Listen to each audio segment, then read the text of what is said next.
नमस्कार।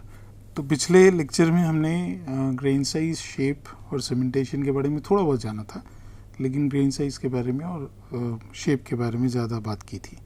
अब थोड़ा सा देख लेते हैं सीमेंटेशन का और उसका क्या महत्व है यूजुअली सिविल इंजीनियरिंग में। अगेन मैं जो बात पहले भी दोहरा चुका हूँ कि शेयर स्ट्रेंथ की बात होगी इसमें करके। So cementing material is usually the secondary silica आपका होगा, जिसको हम लोग कहते हैं सिलीशियस सीमेंट।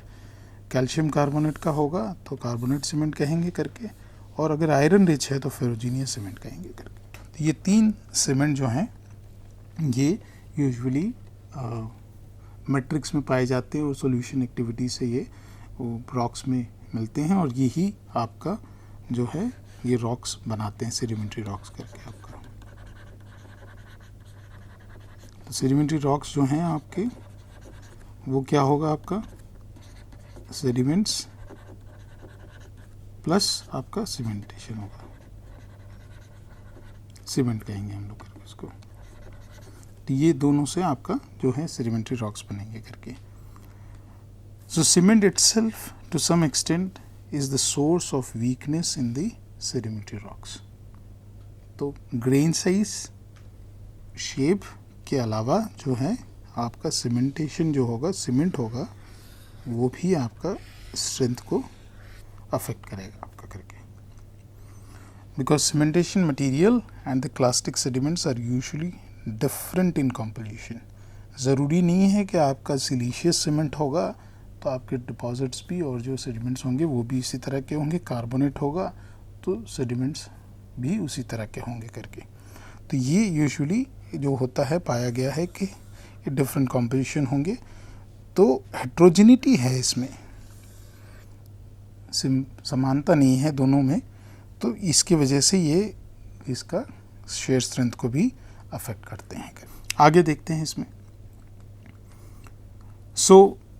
इस तरह के जो रॉक्स होते हैं जिसमें होमोजेनिटी नहीं होती, हेट्रोजिनिटी होती है, तो ये यूजुअली ये स्ट्रेस कंडीशन में, अगर इसका अंडर द स्ट्रेस जब इस पर लोड पड़ता है तो ये यूजुअली जो हैं वो क्रैक्स और फिशर्स, जो क्रैक होती है वो पतली होती है, बारीक होती है, हम लोग कहेंगे इस तरह की होगी, और जो फिशर्स होंगे वो थोड़े चौड़े होंगे करके, तो इसको फिशर्स कहेंगे हम लोग। और ये जो है क्रैक्स कहेंगे। तो ये जो है आपके ये डेवलप होंगे सीमेंटेशन मटेरियल में। सेडिमेंट्स जो होंगे वो जो मतलब अगर मान लो कि हमारे पास ये एक ब्लॉक है रॉक का, जिसमें आपके पास यहाँ पे ग्रेवल है करके, और इसके बाद जो है ये फाइन ग्रैन्यूल्स भी हैं इसमें। मान लो हम लोग कॉन्ग्लोमरेट की बात करते हैं, ठीक है, ये आपका ग्राउंड मास में है, और इसके बाद जो है फाइन मैट्रिक्स भी हैं आपके पास।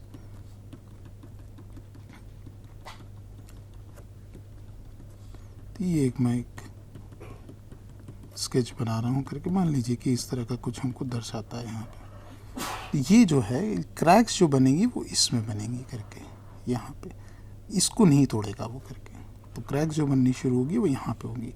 तो इसको ये जब हेट्रोजिनस है, होमोजेनस नहीं है, तो ये जो बात करते हैं हम लोग कि जब स्ट्रेस कंडीशंस में ये होमोजीनियसली एक्ट नहीं करेगा, जो कि आपका क्रैक्स और फिशर्स को बनाएगा करके।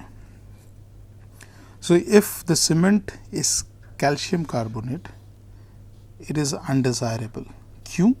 क्योंकि ये ससेप्टेबल हैं डिसोल्यूशन एक्टिविटी में, ये आसानी से डिज़ोल्व हो जाएगा पानी में।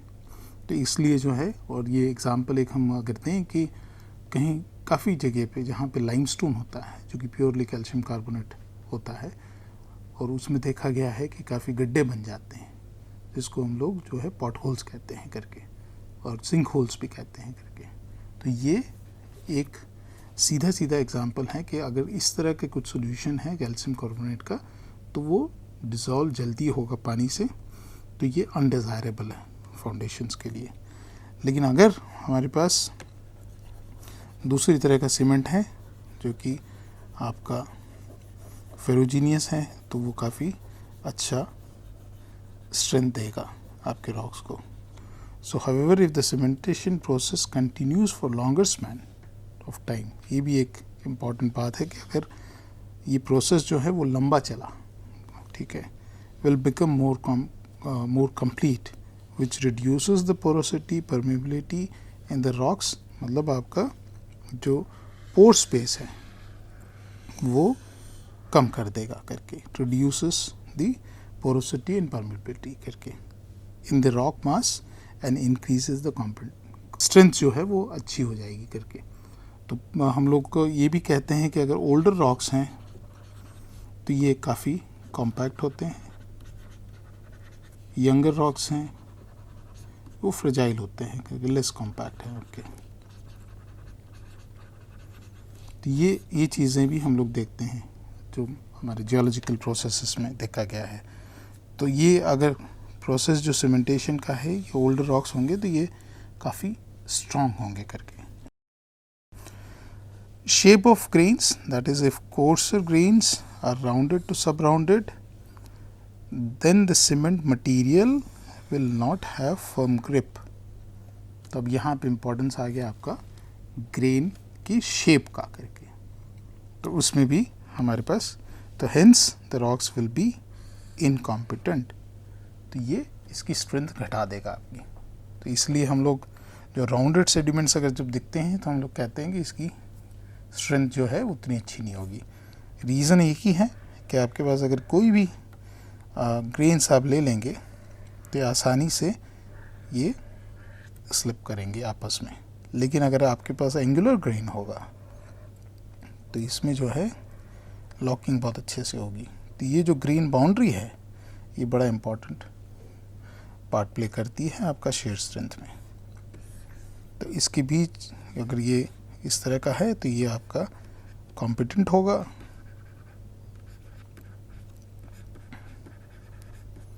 और ये जो है आपका इनकॉम्पिटेंट होगा.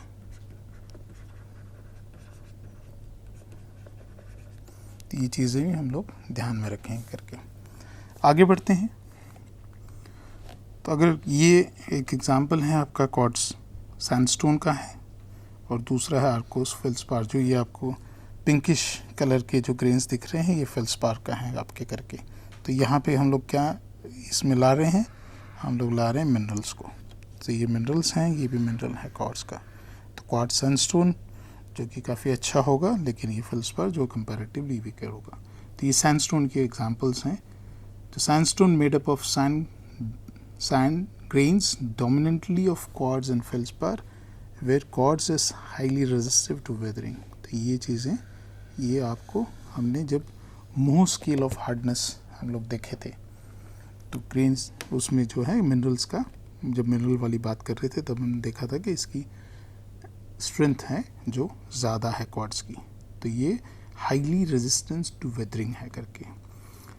दूसरा है कि cementation plays similar role in this rocks as seen in conglomerate, जो हमने पिछली स्लाइड में भी बात की करके. However siliceous cement are best and highly desirable for civil engineering purposes. Also the ferruginous sandstone. ये जो था हमारा सिलिशियस जो है मेनली जो सिलिका है उसी से सीमेंट है उसका करके. तो ये बहुत अच्छा है. और दूसरा फेरोजीनियस जो हम लोग बात कर रहे थे वो आयरन का है आपका. तो आयरन सीमेंट होगा तो ये काफ़ी अच्छा स्ट्रेंथ देगा आपको करके. अब इसके कुछ हिस्टोरिकल स्ट्रक्चर्स देखें जो कि काफ़ी सालों से खड़े हैं, काफ़ी मतलब मोर देन 400 ईयर्स, 400 साल से ज़्यादा से खड़े हैं. तो ये एग्जांपल है आपका हिस्टोरिकल स्ट्रक्चर का. और ये आप तुरंत देख लेंगे कि रेड फोर्ट है आपका, न्यू दिल्ली का है. ठीक है. रेड सैंडस्टोन कहाँ से लाया गया था, ये धौलपुर राजस्थान और फतेहपुर सिकरी यूपी से इसको ला के इसको बनाया गया था. हालांकि सैंडस्टोन से, रेडिश सैंडस्टोन से जो है और रेड सैंडस्टोन से फतेहपुर सिकरी भी बनाई गई थी. तो ये नॉलेज जो है और ये ज्ञान उस ज़माने में भी था करके. और कभी कभी लगता है कि हम जो अभी आधुनिक उसमें हैं हम लोग युग में, तो ये लेकिन इन लोगों का जो कंस्ट्रक्शन था, जो डिज़ाइन थी, आर्किटेक्चर था, वो काफ़ी चीज़ें हमको इंडिकेट करता है कि हम इनसे प्रेरणा लेनी चाहिए हम लोगों को स्ट्रक्चर से। हालांकि सिर्फ यही रेड फोर्ट और लाल किला या ले लें, या तो आपका आगरा का फोर्ट ले लें, या तो फतेहपुर सिकरी ले लें, तो यही नहीं, बहुत सारे जो हैं तीर्थ स्थान भी इसी से, इस तरह के पत्थरों से बनाए गए हैं करके। तो ये भी एक रेड सैंडस्टोन है, इसमें कार्विंग भी बहुत अच्छे से की गई है और काफ़ी आर्किटेक्चर बहुत ही ब्यूटीफुल है। इवन कुतुब मीनार जो है आपका, वो भी रेड सैंडस्टोन से ही बनाया गया। हालांकि ऊपर वाला जो ये दो हिस्सा है, ये वाला हिस्सा जो है ये मार्बल का है। मार्बल के बारे में हम लोग पढ़ेंगे, मेटामॉर्फिक रॉक्स होते हैं करके, इसके बारे में हम नेक्स्ट उसमें पढ़ेंगे। तो ये इस तरह के जो हम लोग कहते हैं कि आकाश को छूने वाले जो स्ट्रक्चर्स भी जो बनाए गए हैं करके, वो भी आपके सैंडस्टोन से बने हैं करके। ये फतेहपुर सिकरी है, और ये फतेहपुर सिकरी का जो बुलंद दरवाज़ा है उसकी तस्वीर है, जो कि सैंडस्टोन से ही बनाया गया था पूरा, रेड सैंडस्टोन से। और रेड सैंडस्टोन जो है वो फेरोजीनियस सैंडस्टोन है, काफ़ी स्ट्रेंथ बहुत अच्छी है उसकी, तो वेदरिंग भी नहीं होती है इतनी जल्दी इसकी, तो काफ़ी सालों तक ये खड़े रह सकते हैं अगर इमारत में लगाए जाएं तो करके। ये आगरा फोर्ट है आपका, जो भी अगेन रेड सैंडस्टोन से बना है। तो ये सारे स्ट्रक्चर्स जो हैं इस तरह के, जो मुगल इरा में बने थे, ये सारे जो रेड सैंडस्टोन से बने थे। और जैसे और आगे बढ़ते हैं हम लोग, सैंडस्टोन के बाद जो है फाइनर ग्रेन अगर रॉक्स को ले लें, जो कि हम लोग कहेंगे, तो पिछले वाला था वो एरेनेशियस रॉक होगा, और अगर कॉन्ग्लोमरेटिक रॉक होगा जो कि फ्रेगमेंट्स बड़े हैं, ग्रेवल हैं उसमें, तो वो रोडेशियस होगा। तो ये जो है आपका एरेनेशियस था। अब आर्जिलेशियस पे आते हैं, जो कि शेल है। ये शेल एक रॉक है, सेडिमेंट्री रॉक्स हैं, और ये इसकी जो ग्रेन साइज है वो आपकी क्ले साइज में जाएगी करके, तो इसको कहते हैं shale. So shale are clastic rocks made up of very fine material that is silt and sand. तो ये ग्रेन साइज जो हम लोग बात कर रहे थे कि ये फाइनर साइड में जाएगा, तो इसको सिल्ट और क्ले में इसको कर सकते हैं। They are most abundant sedimentary rocks, account for almost 80% ये मिलते हैं करके। ये काफ़ी तादाद में पाए जाते हैं, ऑफन कॉल्ड फॉसिल्स, बिकॉज ये जो है ये इसमें आपकी परमेबिलिटी बहुत ही लो होती है, इसके वजह से ये कैपेबल है ऑयल को होल्ड करने के लिए।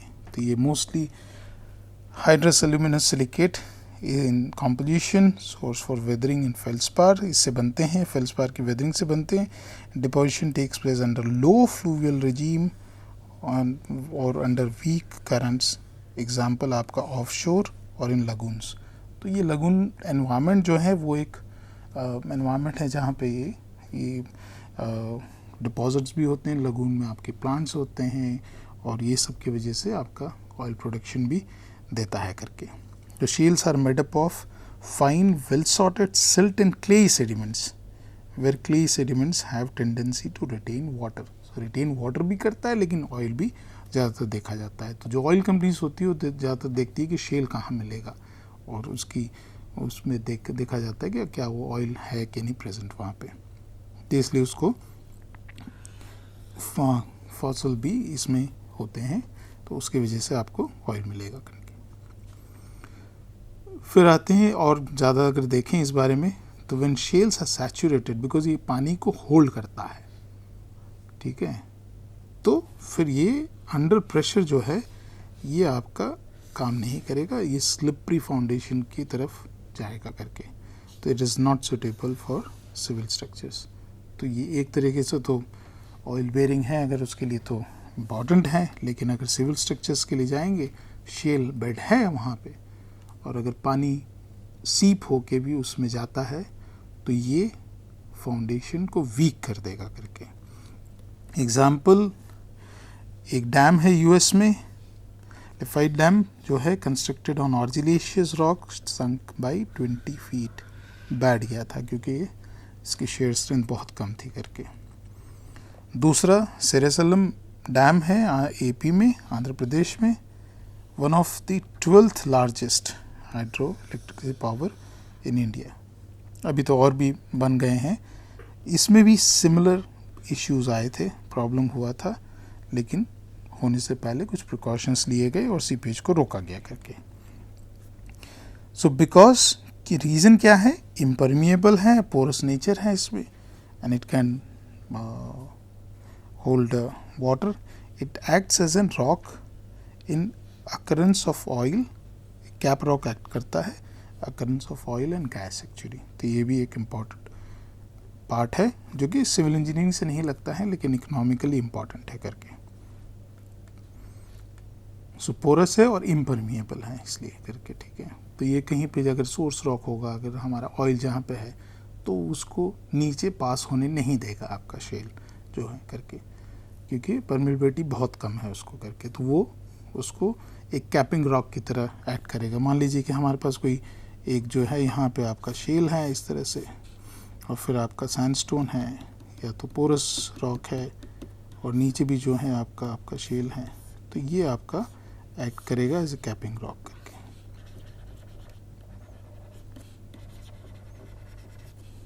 तो ये एक हो गया आपका बात। नाउ इवेपोरेटिक रॉक्स पे आते हैं हम लोग करके। तो अभी हम लोग जो देख रहे थे वो आर्जिलेशियस रॉक्स, रोडेशियस रॉक्स, एरेनेशियस रॉक्स की बात की हमने। अब इवेपोरेट्स पे आते हैं करके। तो this rocks are formed within depositional basins, मतलब एक बेसिन जो हम लोग कहेंगे, या तो कोई मतलब आप रिवर बेसिन ले लीजिए करके, ठीक है, ये आपका रिवर बेसिन हो गया। और दूसरा बेसिन हम जो कहते हैं वो आपके कुछ इस तरह से अगर बनते हैं करके, तो ये भी एक बेसिन है जिसको हम लोग टेक्टोनिक्स से कोरिलेट करते हैं कि, और ये हम लोग ग्रैबन भी कहते हैं इसको, ग्रैबन नो। तो ये भी, इसमें भी ये जमा होना शुरू होते हैं और डिपोजिशनल बेसिन्स में इवेपोरेटिक रॉक आते हैं। लेकिन ये यूजुअली देखा गया है केमिकल सब्सटेंस, ये डिज़ोल्व्ड प्रोसेस होता है, इसी से बनेंगे इन सी वाटर और लेक डिपॉजिट्स, ओके, और द लेक वाटर में बनेंगे आपके। तो evaporitic rocks are formed within depositional basins formed by chemical substance dissolved in sea water. तो इससे और इवेपोरेशन जो प्रोसेस है उससे हम लोग को इस तरह के रॉक बनेंगे। ये कौन कौन से रॉक्स हैं इसके बारे में हम लोग थोड़ा सा जान लेते हैं, और इसका इम्पोर्टेंस क्या है उसके बारे में भी देखते हैं करके। तो जिप्सम जो है ये काफ़ी कॉमन देखा गया है, और ये ज़्यादातर जो है वो डेजर्टिक एरियाज़ में देखा गया है जिप्सम। तो ये आपको जो है ये इवेपोरेटिक रॉक है। और हैलाइट जो कि हम लोग सॉल्ट भी कहते हैं, तो ये सबसे ज़्यादा जो है देखा गया है ग्रेट रन ऑफ कच्छ में, गुजरात में देखा गया है करके। तो ये इवेपोरेटिक रॉक्स की श्रेणी में आते हैं करके। सोडियम क्लोराइड है इसका फॉर्मूला। इकोनॉमिक इम्पोर्टेंस ऑफ इवेपोराइट्स अगर हम लोग देखें करके, तो जो सॉल्ट है वो तो डेफिनेटली हमको पता है कि हम कहाँ इस्तेमाल करते हैं करके, और काफ़ी एड्स भी आती हैं देश का नमक, ठीक है, इस तरह की करके। तो ये है बेसिकली हम लोग जो है इसको कुकिंग में यूज़ करते हैं, ठीक है। और दूसरा जो है फॉर प्रोडक्शन ऑफ पेपर्स भी हैं, इसका सोप में भी यूज़ किया जाता है, डिटर्जेंट्स में भी यूज़ किया जाता है, एंटीसेप्टिक्स में भी यूज़ किया जाता है, एस केमिकल डाइंग में भी यूज़ किया जाता है करके। और जिप्सम जो है वो ज़्यादातर जो है प्लास्टर में यूज़ किया जाता है इन मैन्युफैक्चरिंग कंस्ट्रक्शन मटेरियल। तो जिप्सम का भी इम्पोर्टेंस है। तो इवेपोरेटिक रॉक्स जो हैं वो भी काफ़ी मूल्यवान है, मतलब हमारे लिए इकोनॉमिक इम्पोर्टेंस अगर उसका देखेंगे तो। अब आता है कार्बोनेट रॉक्स, ठीक है। सो कार्बोनेट रॉक्स मेनली अगर देखेंगे तो कैल्शियम कार्बोनेट होगा। तो कैल्शियम कार्बोनेट क्या है आपका, कैल्शियम कार्बोनेट मेनली मिनरल्स जो है वो कैल्साइट से आता है करके, और ये इसका रॉक जो है आपका लाइमस्टोन है। So it is a non clastic, ये किसी सेडिमेंट्स के आने से नहीं बना है या तो डिपॉजिट होने से, सीमेंटेशन से नहीं बना है, इसलिए इसको नॉन क्लास्टिक कहेंगे हम लोग। जितनी भी हमने पिछले देखे वो क्लास्टिक रॉक्स थे, इवेपोरेटिक को छोड़ के वो क्लास्टिक रॉक्स थे। लेकिन अब जो हैं ये देख रहे हैं हम लोग ये नॉन क्लास्टिक रॉक्स हैं, क्योंकि रॉक्स फॉर्म ईदर केमिकली, और पिछले वाला इवेपोराइट्स भी जो है वो भी आपका नॉन क्लास्टिक में हम लोग क्लासीफाई कर सकते हैं करके। So either formed by chemically or due to precipitation of your organisms, मतलब जो मरे हुए जीव हैं उनके शेल से जो बनता है करके। तो ये मेनली लाइमस्टोन होगा आपका, नॉन क्लास्टिक होगा। हालांकि तो लेकिन जो इवेपोरेटिक है उसमें कुछ डिपोजिशन होगा, तो उसको हम लोग मार्जिनली हम लोग नॉन क्लास्टिक कह सकते हैं, लेकिन प्योरली नहीं। तो ये लाइमस्टोन है, लाइमस्टोन भी काफ़ी कॉमन है इसमें करके। और ये जो केमिकल प्रेसिपिटेशन से बनता है और ये फाइन ग्रेन होता है।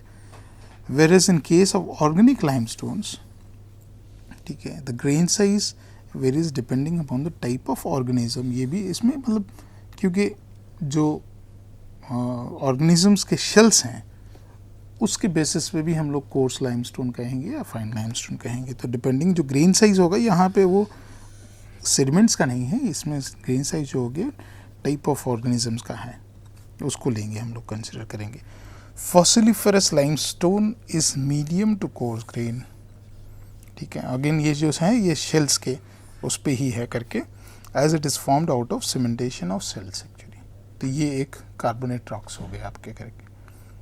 ये कुछ ऐसे दिखता है करके, अगर फाइन ग्रेन है तो। ये कोर्स ग्रेन है फॉसिलिफरस, क्योंकि इसमें दिखता है आपकी जो शेल्स हैं आपको दिख रहे हैं यहाँ पे, ये शेल्स हैं, इसमें छोटे छोटे बड़े भी हैं करके। तो ये आपके हैं, और सीमेंटेशन आपका कैल्शियम कार्बोनेट ही होगा इसमें। ये भी फॉसिलिफरस लाइमस्टोन है, लेकिन ये मोस्टली जो है इसमें कुछ जो भी फ्रैगमेंट्स हैं शेल के वो एक से दिख रहे हैं करके, और काफ़ी साइज सिमिलर है इसके। इस तरह से कुछ नज़र आएगा आपके पास। फिर चौक है, ये भी है कि is made up of carbonate shells of minute floating organisms, जिसको हम लोग फोरामिनीफेरा कहते हैं करके। It is very fine grain, बहुत ही फाइन होता है, तो इसको चौक कहते हैं। Used as building stone and in manufacturing lime, cement etcetera. Massive and compact limestone are competent to support the civil engineering structure. However, if it occurs in huge thickness, then it is not advisable because of typical caving character. ये road भी जल्दी होता है इस dissolution activity से। तो ये कभी कभी बहुत ज़्यादा थिक है अगर इसकी डिपॉजिट, तो ये एडवाइजेबल नहीं है इसके लिए, चौक के लिए करके। फिर हम लोग आते हैं सेडिमेंट्री स्ट्रक्चर्स पे करके, क्योंकि सेडिमेंट्री स्ट्रक्चर जैसे हमने पहले आपको बताया है कि सॉर्टिंग के बेसिस पे हम लोग कैसे देख रहे हैं, तो सेडिमेंट्री स्ट्रक्चर्स जो हैं वो भी हमारे लिए इम्पॉर्टेंट हैं। Other than the grain size, shape of the grain, फिर आपका सॉर्टिंग, इस तरह से हम लोग कहते हैं करके। तो ये well bedded, poorly bedded, massive में कोई स्ट्रक्चर दिखेगा नहीं आपका। और अगर कुछ बेड्स हैं, इसको अगर क्लासीफाई करते हैं हम लोग, अगर इसको कहते हैं कि ये बेड्स हैं, तो इसकी जो थिकनेस है, जो हम लोग ये देखेंगे, ये 1 सेंटीमीटर से अधिक होनी चाहिए। और ये जो होगा लैमिली कहेंगे हम लोग, तो ये 1 सेंटीमीटर से कम होगी करके आपका। तो इसको लैमिलीज कहेंगे और इसको हम लोग कहेंगे बेड्स ऑफ। तो ये बेड्स और ये लैमिलीज हैं, ये अगेन जैसे हमने कहा कि कुछ स्ट्रक्चर्स के बेसिस पे भी और सेडिमेंट्स के बेसिस पे भी एनर्जी कंडीशन के बारे में हम लोग बात कर सकते हैं, तो उस समय क्या एनर्जी कंडीशन रहा होगा। तो ये यूजुअली देखा गया है कि काम एनवायरनमेंट में बनेगा और ये इसका एनर्जी कंडीशन लो होगी करके, और ये कंपैरेटिवली हायर है करके। किसके कंपैरिजन में? इसके कंपैरिजन में ये हायर है करके। और ये हम लोग अगर इस तरह के कुछ लैमिनेशंस दिखते हैं, डिपॉजिट दिखते हैं, तो हम लोग कहते हैं कि ये ज़्यादातर आपका लेक डिपॉजिट्स हैं करके, तो लेक एनवायरनमेंट में बने होंगे करके। और लेक एनवायरनमेंट का दूसरा नाम है लेकस्ट्राइन एनवायरनमेंट करके हम लोग कहते हैं। So bedding is important features of the sedimentary rocks. Beds are usually greater than 1 centimeter, limes are less than 1 centimeter. Orientation of bed helps in knowing the paleo currents of the river. ये एक और भी process के बारे में बताता है जो कि हम लोगों को आइडिया होनी चाहिए। और ये कभी कभी हम लोग इसको इस्तेमाल करते हैं, पैलियो करेंट्स मतलब एंशिएंट करेंट्स, वो किस दिशा में पानी बहने की वजह से बना था, तो वो भी एक हमारे उसमें बात हम लोग कर सकते हैं करके, क्योंकि डायरेक्शन जो है रिवर की बदलती रहती है, और उस समय क्या डायरेक्शन थी उसकी रिवर की, उसके बेसिस पे भी हम लोग स्ट्रक्चर के बेसिस पे हम लोग ओरिएंटेशन के बेसिस पे हम लोग बता सकते हैं करके। ये एक था। नाउ क्रॉस बेडिंग, इसमें हम लोग क्या कहते हैं, जब बेडिंग क्रॉस है, मतलब एक तो हम लोग ये देख रहे थे कि ये इस तरह की बेडिंग मिली है आपको, तो इसको हम लोग ज़्यादातर कहते हैं हॉरिजॉन्टल बेडिंग। Okay,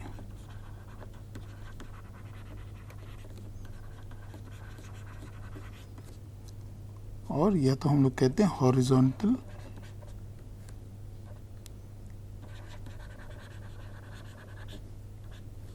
stratified,